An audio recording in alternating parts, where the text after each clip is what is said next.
هبت في دماغنا نعمل مقارنه سندوتشات كفته، فجه في بالنا جزء فرافيري وجزء السندوتش المركبه بتاع زمان، والبراند الثالث قال لي الدليفري اطلع بره. امشي يالا، امشي غور، امشي يا ابني. وفي البدايه على يمينك الفرافيري وعلى شمالك ابو صلاح بقى ايه سندوتش دبل وسندوتش العادي. الدبل بيبقى فيه 3 صوابع والعادي صباعين. رحنا اصلا عند يحيى الطازه عشان يبقوا 3 في المقارنه. الدليفري بيقول لي قال لي اطلع بره، احنا شطبنا. بقول له بجد؟ قال لي كده، قال لي اطلع بره.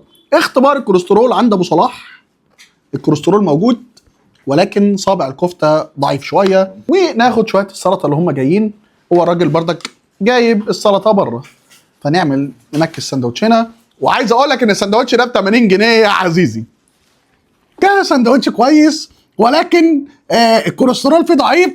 فنخش على اللي بعده ونقارن بردك. هنا السنجل هنا صابع واحد والبوكس كله على بعضه. واحنا جبنا بوكس، لقينا هنا بوكس 10 سندوتشات ب 400 حاجه و70، يعني السندوتش واقف بايه؟ بحاجه و40 جنيه. ولكن ايه؟ متغذي. ها؟ تعالى هنختبر اختبار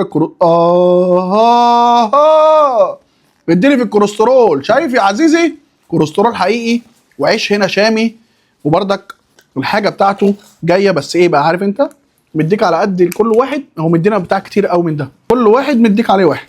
ترش انت رشه البقدونس كده والبصل الناعم ده، لسه هنعمل وتديله الطماطمايه علشان هو ايه؟ ما بحبهمش. لا انا بحب. لا صابع يا خرا. انزل بقى بالطحينه. الطحينه بردك تقيله وتحترم. وكده السندوتش ده يقف عليك يا عزيزي ب 47 جنيه.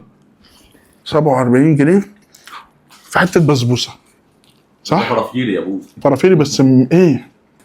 الله، مسكر ابن اللذينه. العيش مسكر وصابع كفته يحترم مع الطماطم والخلطه. واقفل محدش يفتح الباب عشان بنتغدى كفته. خش على سندوتش الدبل. وصابع الكفته اللي انت شايفه ده ب 40 جنيه يا حبيبي. الدبل 3 منه ب 120. فنحط شويه سلطه يا عزيزي. شيل بقى الطماطميه الخضراء دي كده، حط شويه السلطه بتوعك، شويه الطحين. نديله ايه مره كمان كده نشوف الدبل اخباره ايه. قلنا الويسكي. خد يا باشا، بس ده بتاع كفته، ده بتاع كفته، مش مشكله.